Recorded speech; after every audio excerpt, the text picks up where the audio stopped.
El 22 de abril del 2001, los habitantes del río Yurumangui ya nos estábamos enterando de los asesinatos que ocurrieron en otra vereda de nuestra comunidad.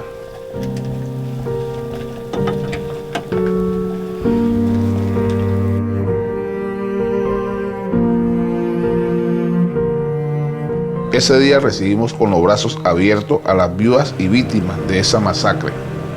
En ese momento nos dimos cuenta que teníamos que estar más unidos que nunca.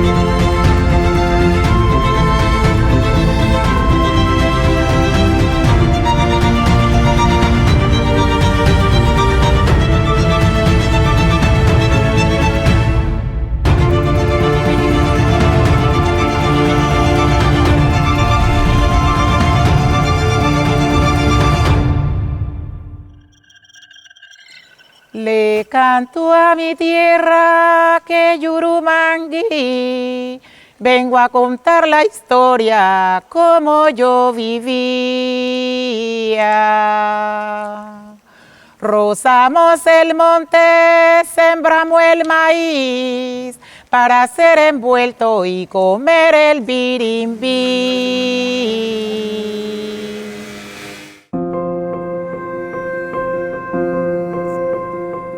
Yo soy Jesús Arbey Díaz Caicedo, hago parte del Consejo Comunitario de la Cuenca del Río Yurumangui, el cual hace parte del proceso de comunidades negras.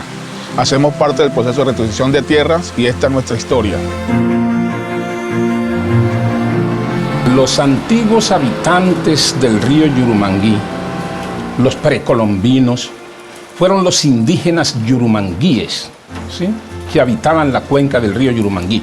Yurumangui es uno de los 7 cuencas que tiene el hoy distrito de Buenaventura. Un niño aquí en la cuenca del río Yurumangui crece de una manera muy cotidiana, al lado de su familia, al lado de sus abuelos, al lado de sus ancestros, viviendo cómo hacen la agricultura, cómo hacen la pesca, cómo hacen el corte de madera. Especialmente yo crecí en ese medio, al lado de mis padres, viviendo esa cultura que se recoge cada día al lado de nuestros ancestros. Por ahí en 1735, cuando Pedro Agustín Valencia entra al río Yurumangui con sus esclavos negros africanos, los indígenas yurumanguíes huyen hacia arriba del río y se internan en la cordillera. Pedro Agustín comienza su trabajo de explotación minera con los esclavos en el área que hoy ocupa la población de Juntas de Yurumangui. Yurumangui hoy tiene 13 veredas. ¿Cómo comenzamos? Se comienza en un proceso de organización. Nuestros líderes en ese entonces, pensándose cómo vivir en los territorios, empiezan a crearse unas asociaciones. En este caso, Yurumangui es Aponuri, Asociación Popular de Negros Unidos del Río Yurumangui. Todas esas asociaciones en ese entonces, organizaciones de base también como se llama, fueron las que dieron origen al tema de los consejos comunitarios, ayudaron mucho y dieron pie para el tema de la Ley 70. Entonces, todo ese tema, hoy Yurumangui tiene 13 veredas recogidas en 547 familias y todas esas familias hoy están acá en el territorio colectivo del río Yurumangui. El río para nosotros es la vida misma. Creemos que casi tenemos el apellido de Casado, como dicen por ahí, ¿no? San Antonio de Yurumangui, Veneral de Yurumangui, Juntas de Yurumangui, porque el río es lo que nos une. El río es el eje articulador, todo ordenado en torno al agua. Si tú ves San Antonio o las veredas están de frente al río, ¿sí? Intentamos mantener esa lógica, porque esa es la lógica que nos permite no emmugrarlos ni tirarle los desechos, sino antes más bien sentirnos que ahí nos bañamos, significa que ahí nos enamoramos, significa que por ahí nos transportamos que por ahí el agua que bebemos. Entonces, para mí es la vida. El Estado pensaba que esto eran tierras baldías, tierras donde no había nadie. Cuando se hace ese proceso con el INCORA en 1999, hace entrega del título colectivo. Pero cuando el INCORA nos entrega el título colectivo, obviamente se abre el abanico donde ya somos reconocidos como negros que existimos en esta tierra.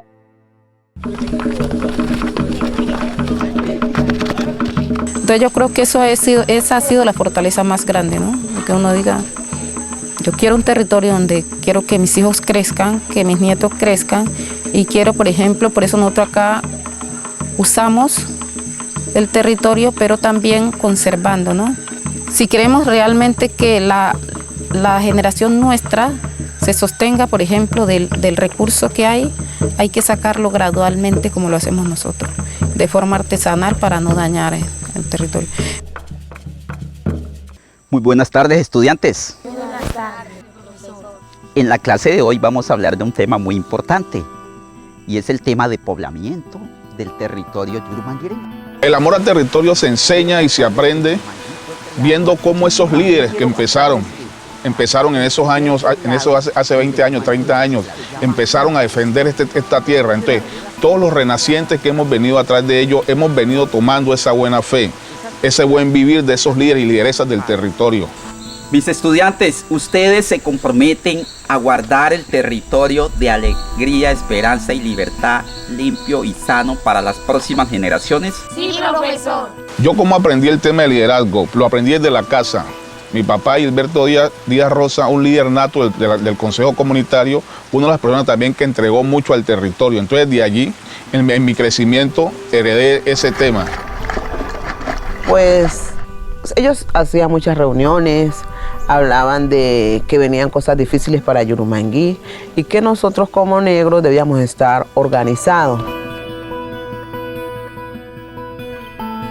Ese proceso de la necesidad de garantizar el relevo generacional es porque la lucha por la defensa de los derechos de un pueblo, ¿sí?, no está circunscrito a la vivencia de una persona, ¿sí? Eso se necesita de una lucha transgeneracional, ¿sí? Entonces, tú sabes que tarde o temprano tú vas a envejecer, te vas a agotar, ¿sí?, y vas a morir. Tenés que garantizar que otros continúen con esa misma lucha. En vuestras almas no habrá separación y tú podrás cumplir lo prometido. En vuestras almas no habrá separación. La zona alta, que comprende la vereda Juntas a la vereda San Jerónimo, específicamente la vereda Junta y San Antonio se dedican al tema de minería artesanal, combinado un poco también con la agricultura en las otras veredas como San José y San Jerónimo y El Queso, ¿sí? La zona media comprende del Águila hasta Papayo, hasta la vereda Papayo. Es un tema más que todo un 80-90% de agricultura, combinado en temas de papachina con temas de musa y otros cultivos asociados al tema del pancoger. Y mucho también tiene que ver también un porcentaje muy significativo el tema de la madera, el aprovechamiento de la madera solamente sin transformación. Y la zona baja es la zona de pesca que comprende Veneral hasta El Encanto, zona de pesca, captura de molusco, captura de crustáceos y todo tipo de marisco. Y desde ahí esa relación, por más que estén apartadas unas veredas de otras, siempre existe un tema de hermandad, un tema de mano cambiada, un tema de trueque. Donde hay pescado se cambia con papachina y así sucesivamente. Vamos haciendo esa hermandad que siempre nos ha caracterizado acá en el territorio colectivo.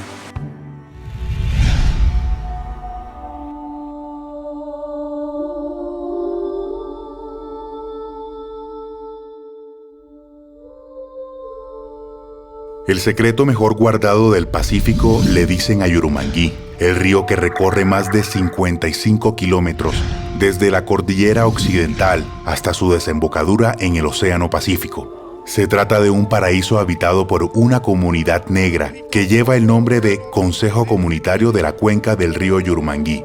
Este territorio, conformado por pescadores y pequeños cultivadores de plátano, de caña y de papa china, sufrió durante años la violencia de los grupos armados que buscaban controlar las rutas del narcotráfico y la actividad minera en la región. Primero, la violencia del narcotráfico, que se tomó toda la costa pacífica para sacar la droga. Eso conllevó a grupos armados que empezaron a hacer una limpieza absoluta en esa zona. Buenaventura es el escenario ideal para la comisión de todo tipo de delitos. Por eso mismo, por toda la cantidad de dinero que se mueve ahí. O sea, la sociedad portuaria en Buenaventura es muy poderosa. Lo que se mueve ahí, eso es un caldo de cultivo. Así como entran de manera legal muchas cosas, de manera ilegal también, ¿cierto? Entonces eso fue cooptado por bandas de delincuentes que encontraron allí el escenario para lucrarse. Y detrás de esas bandas de delincuentes, cualquier cantidad de personas que no tienen la posibilidad de sustento alguno y encuentran en cualquier fechoría la posibilidad de ganarse unos pesos. A ver, hasta el año 1990 en Yurumangui se respiraba un aire de tranquilidad, ¿sí? Un aire de plenitud en medio de sus recursos naturales y todas esas cosas.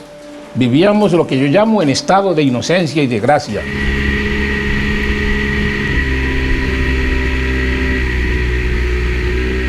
Nosotros, digamos 98 hacia atrás, escuchábamos hablar del conflicto y nosotros creíamos que era en otro lado. Entonces decíamos, bueno, el conflicto está en otros territorios, pero ya presencia real del conflicto la empezamos a tener en el 98.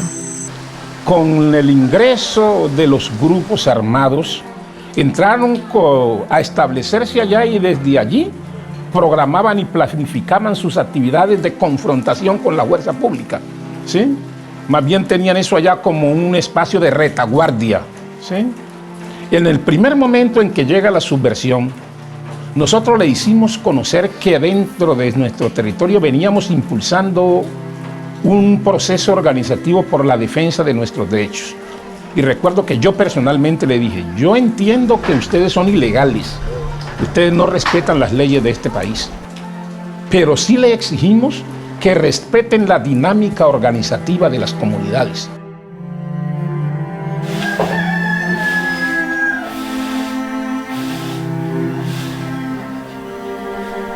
Desde los años 99, 98 por acá había mucho movimiento de grupos, por llamarlo así, pero en el 2001 pasa algo donde marca la historia de Yurumangui, marca la historia de nuestros habitantes.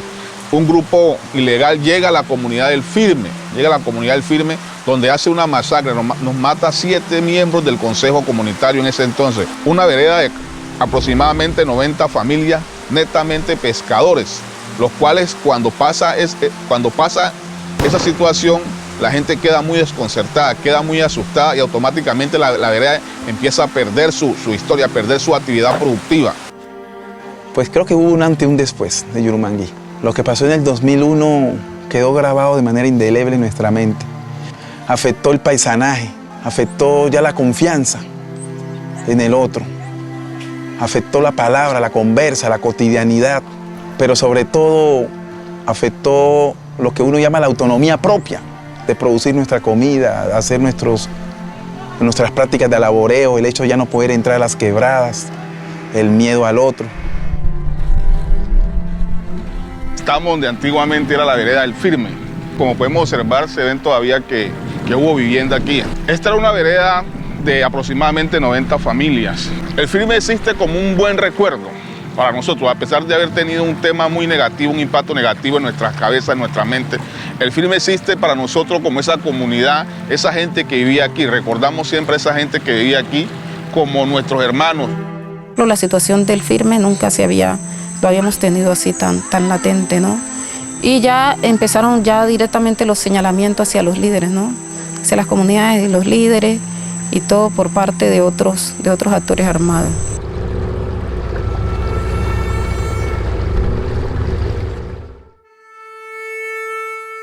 Mucha gente en el tema del miedo y el tema del susto salió en embarcaciones. En ese momento había un un barco artesanal llamado Vladiveni. Mucha gente de Veneral y Barranco salieron allí. Otras comunidades como Primavera, Papayo se vinieron a San Antonio, otras a San José y así sucesivamente fueron subiendo.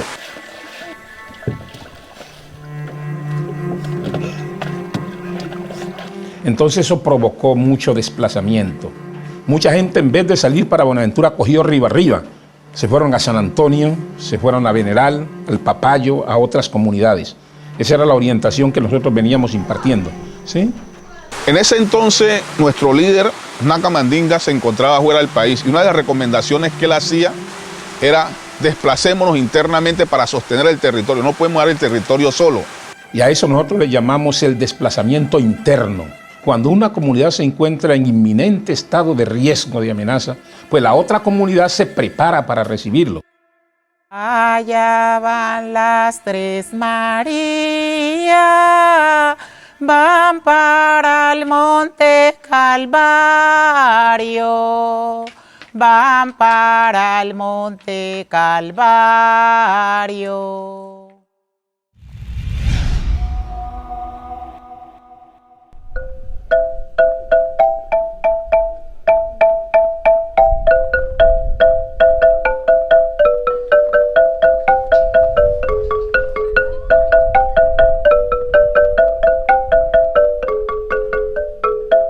En el año 2013, la Universidad Javeriana y la URT, Unidad de Restitución de Tierra en ese entonces, hicieron ese acercamiento con el Consejo para ver qué afectaciones habíamos tenido nosotros en el marco de ese conflicto armado. Había que hacer un proceso de caracterización. ¿Qué pasó en esta caracterización territorial? Que encontramos que efectivamente en el Consejo Comunitario sí habían afectaciones territoriales con ocasión al conflicto armado a partir del 1 de enero de 1991. Encontramos principalmente 3 afectaciones territoriales: el despojo, el abandono y el confinamiento. Luego de todo ese proceso se empieza el trabajo con las familias. ¿Dónde se desplazó? ¿Por qué se desplazó? ¿A quién le hicieron atentado? Todo ese tipo de cosas para ver qué afectaciones tuvimos. En ese proceso de hacer esa caracterización nos dimos cuenta que en la zona alta habían empresas o familias, empresas mineras, que decían que el territorio eran de ellos, cuando nosotros ya teníamos el título colectivo en la mano.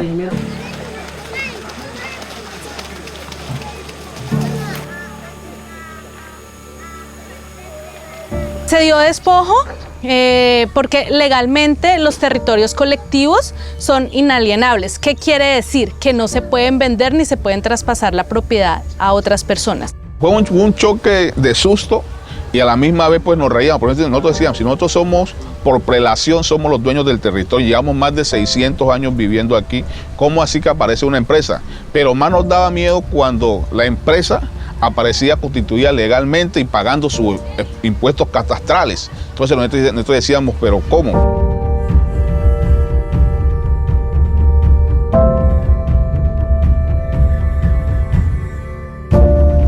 En la sentencia se logró probar que hubo este despojo y se decreta la inexistencia de estos actos jurídicos, de estas compraventas. Entonces queda ya, digamos que saneado el territorio a nombre del Consejo Comunitario. Se pudo justificar, argumentar y hoy el Estado, de acuerdo a las pruebas que nosotros presentamos en cada una de las entrevistas, venir cada organización acá y darse cuenta de que esa gente no tenía un conocimiento de nuestro territorio, hace posible esa restitución de derechos territoriales. Para la comunidad negra el territorio está vivo y como los seres humanos también es sujeto de derechos. Con el fin de proteger a estas poblaciones y su tierra, la Unidad de Restitución creó los decretos leyes 4633 y 4635 de 2011, que permiten la restitución de los derechos territoriales de las comunidades indígenas, afrodescendientes, palenqueras y raizales. La unidad, durante todo el proceso, concerta y valida la información con los habitantes para que en las sentencias se reflejen y protejan sus verdaderas necesidades y sus particularidades culturales. El Consejo Comunitario de la Cuenca del Río Yurumangui es la segunda sentencia que sale a favor de comunidades negras en el país y la primera del Pacífico vallecaucano. La sentencia tiene órdenes que van dirigidas al Consejo Comunitario. Todas estas órdenes van encaminadas a garantizar el uso, goce y dominio efectivo del territorio, del Consejo Comunitario. Entonces, ¿qué es lo que encontramos? Primero, un reconocimiento del Consejo Comunitario como víctima del conflicto armado, como colectivo, igual en el marco del Decreto Ley 4635. También reconoce el derecho fundamental a la restitución de derechos territoriales. ¿Para qué? Para que pueda desarrollar los demás derechos fundamentales que fueron vulnerados con ocasión al conflicto armado, para que puedan generar su cultura acá dentro del territorio, para que puedan cultivar, pescar, todo el uso que dentro de su tradición le realizan al territorio. Cuando sale la sentencia, pues se hace como una fiesta. Una fiesta, creo que reunimos aquí, en esta vereda específicamente, más de 400 yurumanguireños. Nosotros nos sentimos que le hemos dado un gran paso.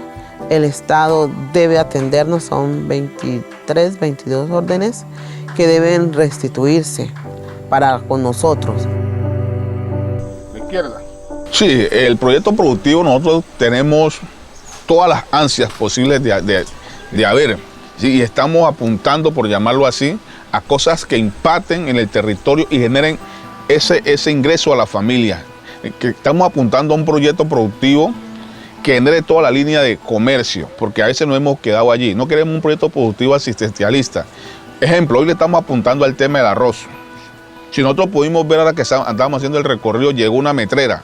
Eso lo que trae son toneladas de arroz. Entonces le estamos apuntando porque a pesar que acá no se cultiva arroz, se consume demasiado arroz. Y ahora se viene un reto importante que es la implementación de todas las órdenes. El Consejo Comunitario ha hecho como un protocolo de implementación. ¿Qué quieren con este protocolo?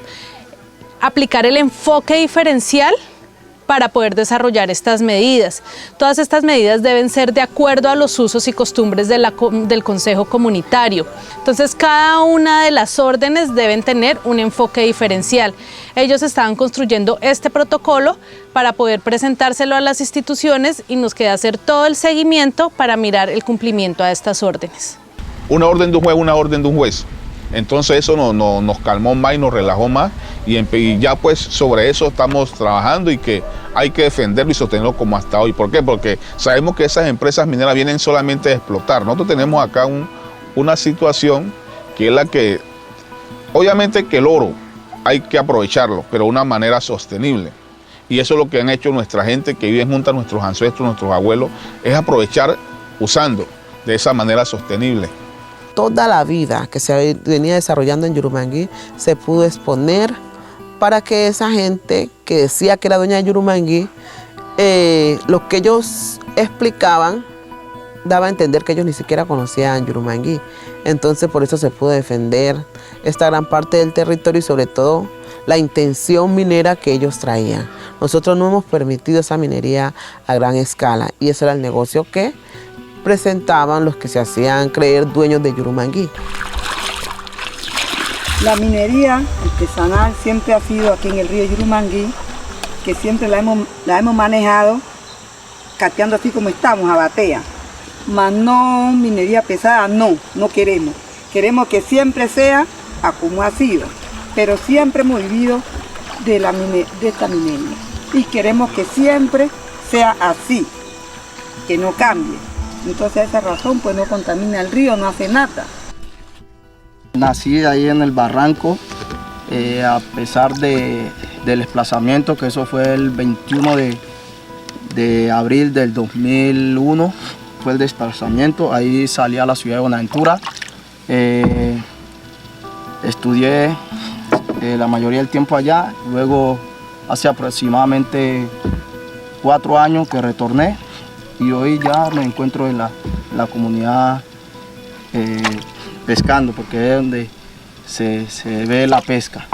Y esta es mi tierra, la voy a cuidar. Minería a grande escala, acá no van a entrar.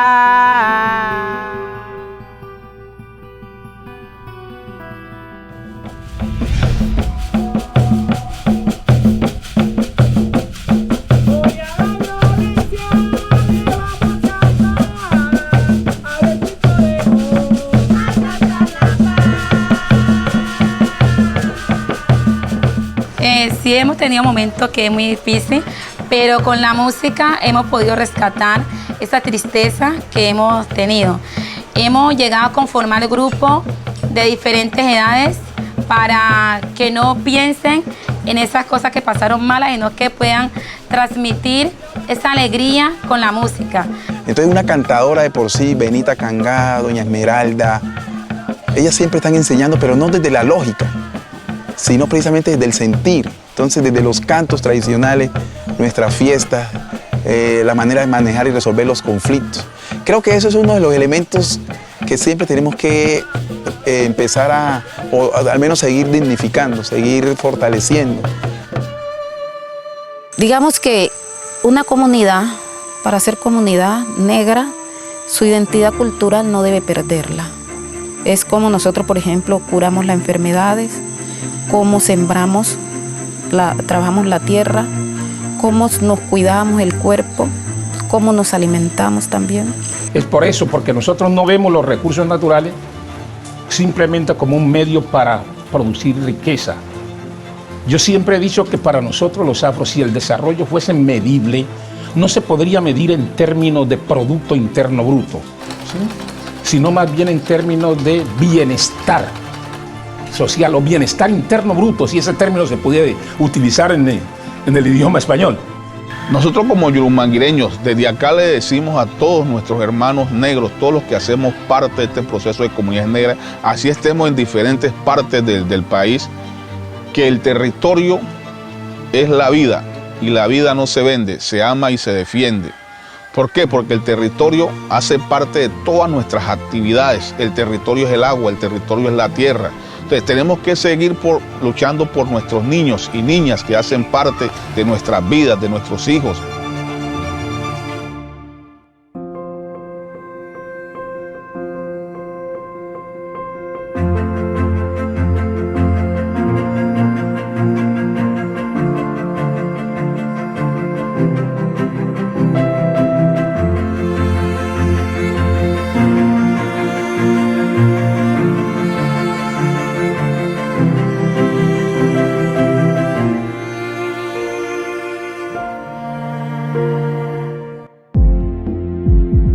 Una de las líneas productivas que ha ido ganando reconocimiento entre los beneficiarios de restitución de tierras es el cultivo de cacao.